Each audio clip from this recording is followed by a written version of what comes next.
11월 9일 화요일입니다. 열왕기상 9장 하나님의 경고라는 주제로 말씀을 나누겠습니다. 먼저 기도로 시작하신 후 성경을 1회 3회 읽기 바랍니다. 꾸준한 영성훈련은 당신의 인생을 변화시킵니다. 말씀 다 묵상하셨습니까? 첫 번째, 하나님의 경고. 2절입니다. 여호와께서 전에 기브온에서 나타나심 같이 다시 솔로몬에게 나타나사.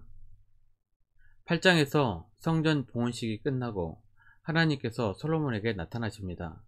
기브온에서 1000번제를 드린 후 나타나신과 같다는 것은 꿈을 통하여 계시하셨다는 뜻입니다. 열왕기상 3장 5절입니다. 기브온에서 밤에 여호와께서 솔로몬의 꿈에 나타나시니라. 하나님이 이르시되 내가 내게 무엇을 줄고 너는 구하라. 그런데 자세히 성경을 읽어보면 하나님께서 나타나신 것은 성전 봉헌식 직후가 아닙니다. 성전 봉헌식 이후 13년이 지나서 왕궁 건축이 끝났을 때 나타나신 것입니다. 1절입니다. 솔로몬이 여호와의 성전과 왕궁 건축하기를 마치며 자기가 이루기를 원하던 모든 것을 마친 때에, 이때는 솔로몬 즉위 24년째가 되던 무렵입니다. 안으로는 성전과 왕궁 건축을 비롯해 주요 건축 사업이 성공적으로 진행되었고, 밖으로는 외교와 무역이 활발히 이루어지던 때였습니다. 이때는 솔로몬이 교만과 사치 그리고 이방 문화의 유혹을 가장 많이 받을 우려가 있는 시기이기도 했습니다. 바로 이러한 시기에 하나님께서는 솔로몬의 신앙을 점검하실 목적으로 다시 나타나신 것입니다. 솔로몬이 복을 받아 이스라엘 최고의 번영의 시기를 누렸지만 하나님을 향한 마음은 아직 변하지 않았던 때였습니다. 25절입니다. 솔로몬이 여호와를 위하여 쌓은 제단 위에 해마다 3번씩 번제와 감사의 제물을 드리고 또 여호와 앞에 있는 제단에 분향하니라. 이에 성전 짓는 일을 마치니라. 빠짐없이 예배드리며 주님을 찾는 자들에게 하나님께서는 말씀으로 우리의 신앙을 점검해 주십니다. 날마다 평면목으로 하나님의 말씀에 청종하고 기도하며 예배하는 시간을 가지시기 바랍니다. 솔로몬의 시대에 번영과 평화를 누리는 상황에서 하나님께서는 솔로몬에게 말씀으로 경고하셨습니다. 4절입니다. 내가 만일 내 아버지 다윗이 행함같이 마음을 온전히 하고 바르게 하여 내 앞에서 행하며 내가 내게 명령한 대로 온갖 일에 순종하여 내 법도와 율례를 지키면. 하나님의 관심사는 솔로몬의 건축과 나라의 경영에 대한 치적이 아닙니다. 솔로몬이 어떠한 상황에서도 하나님의 말씀에 순종하는가가 하나님의 유일한 관심입니다. 세상은 잘나가고 돈 많으면 복 받았다고 합니다. 하지만 믿는 자들에게 복은 하나님께서 원하시는 순종의 삶을 살고 있는가입니다. 잠언 30장 8절 9절입니다. 곧 헛된 것과 거짓말을 내게서 멀리 하옵시며 나를 가난하게도 마옵시고 부하게도 마옵시고 오직 필요한 양식으로 나를 먹이시옵소서. 혹 내가 배불러서 하나님을 모른다 여호와가 누구냐 할까 하오며 혹 내가 가난하여 도둑질하고 내 하나님의 이름을 욕되게 할까 두려워함이니이다. 부유하면서도 하나님을 사랑하며 따를 수만 있다면 풍요로움을 구하십시오. 하지만 물질 때문에 하나님을 떠나게 된다면 차라리 잠언의 기자처럼 필요한 양식만을 구하십시오. 하나님 없는 부유함은 절대로 복이 아닙니다. 결국은 영원한 멸망의 길로 인도할 뿐입니다. 하나님께서 나타나 경고했지만 그 경고를 무시했던 솔로몬의 마지막이 그랬습니다. 7절입니다. 내가 이스라엘을 내가 그들에게 준 땅에서 끊어버릴 것이요 내 이름을 위하여 내가 거룩하게 구별한 이 성전이라도 내 앞에서 던져버리리니 이스라엘은 모든 민족 가운데에서 속담거리와 이야기거리가 될 것이며. 아름다운 성전을 건축했다고 중요한 것이 아닙니다. 하나님께서 떠난 성전은 그냥 돈 많이 들어간 건물일 뿐입니다.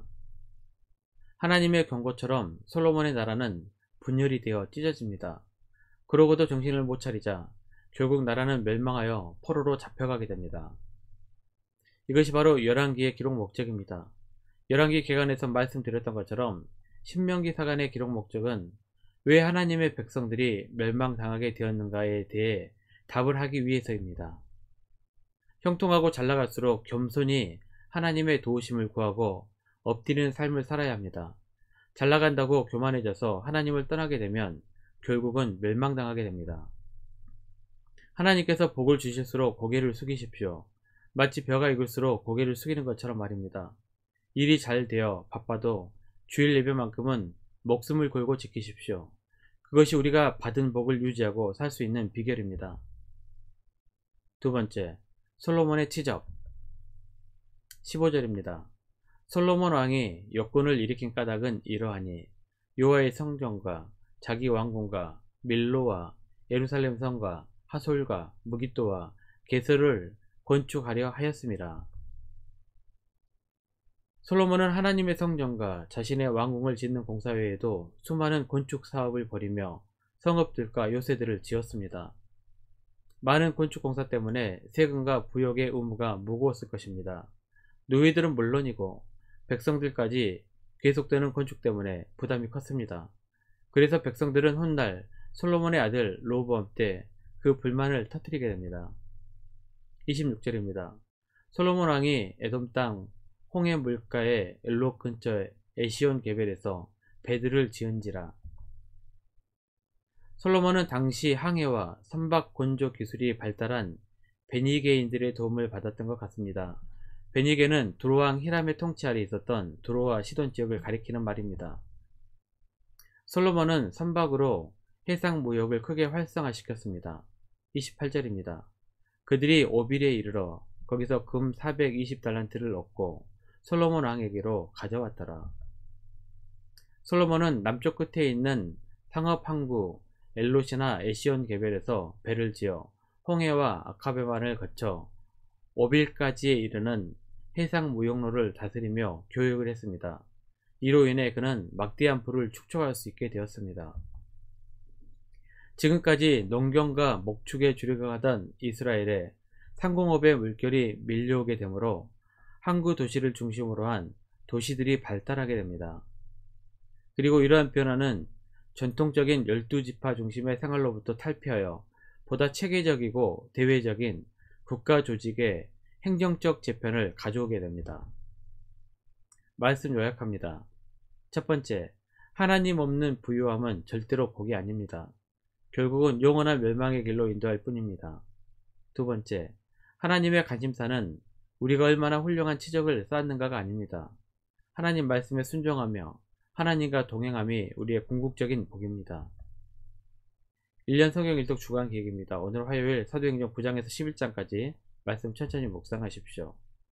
11월 중보기도 제목입니다. 5가지 기도를 놓고 충분히 기도하시고 개인 기도와 교회를 위해서 기도하시길 바랍니다. 가정에서 기도하시기 힘드신 분들은 교회 나오셔서 주중 기도의 시간을 이용하시면 됩니다. 새벽 6시부터 밤 10시까지입니다. 하루 30분씩 최선을 다하시길 바랍니다. 그러면 여러분의 삶이 변화될 것입니다. 영상을 다 보신 분들은 확인 문자를 보내시거나 유튜브에 댓글로 달아주시면 정기적인 영성 훈련에 도움이 될 것입니다. 오늘 하루도 승리하시기를 기도합니다.